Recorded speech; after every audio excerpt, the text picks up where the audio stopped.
Hey guys, gonna do a video today on 5 tips to get and maintain a good customer rating on Uber, and also to help tips come in. So the first tip, and the most important one and the easiest one to sort out really, is use a hot bag. Just use a hot bag. So many times on the road I see drivers in the restaurants and they're just walking out with the food. Just get your hot bag out the boot or out of the car.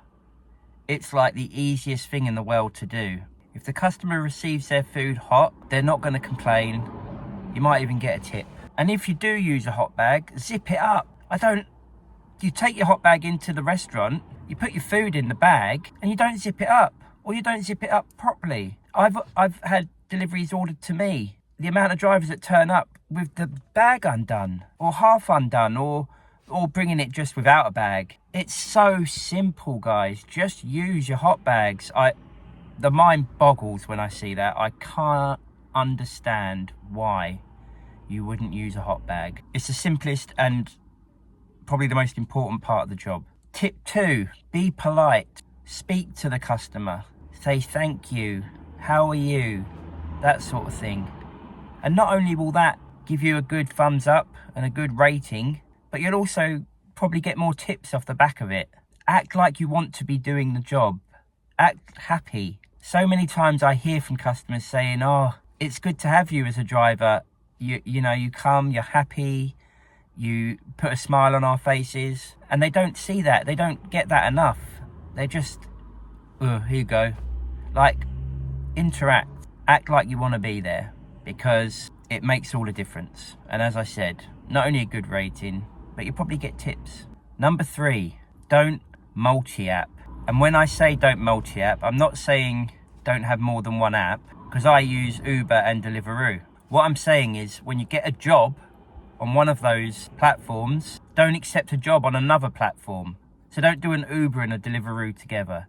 Most of the time, it's going to take you well out of the way to go to one restaurant on one app and then back to the restaurant on the other app.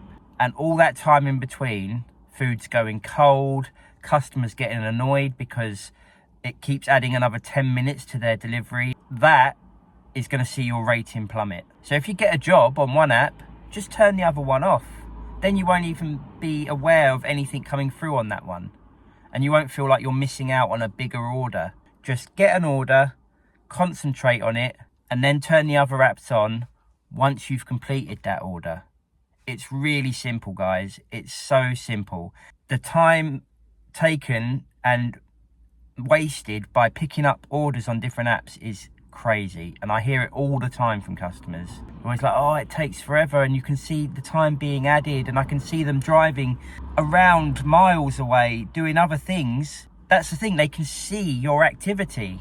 They can see you driving in South Leeds when you're in North Leeds and you ordered 40 minutes ago. They can see you doing that. So don't multi-app. Just take an app, take a job, and move on after you finish that job. Again, simple.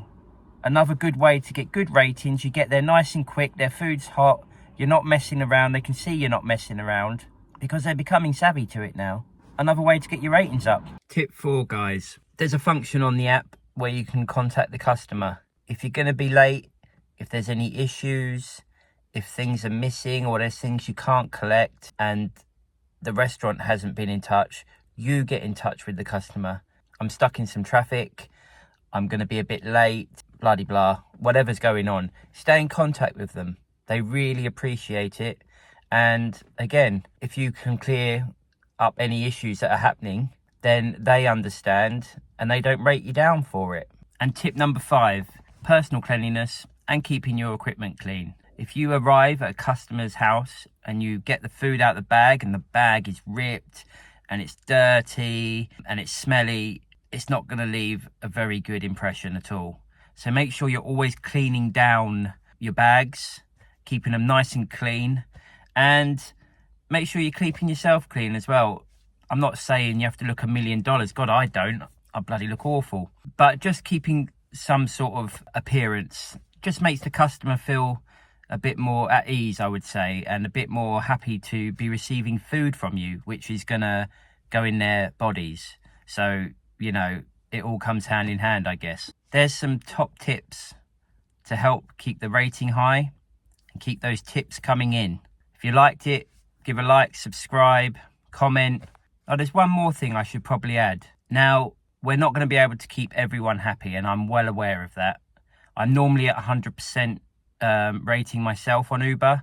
At the moment, I'm 99%, and that is because I spilt a drink and I apologized and I followed procedure and I tried to reassure the customer, but they just weren't happy, and there's nothing I could have done about that. It was I made a mistake, but maybe they were having a bad day. They didn't accept my apologies and they marked me down.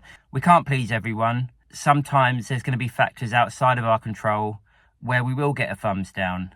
But I promise you, if you follow these previous tips that I've just told you about, it's going to help massively. Because even with all the outside issues that I struggle with, I still maintain 99 to 100% all the time. So I don't drop below 99. That's the lowest I've been. So follow these tips, keep at it, and your rating will rise. And hopefully a few more tips.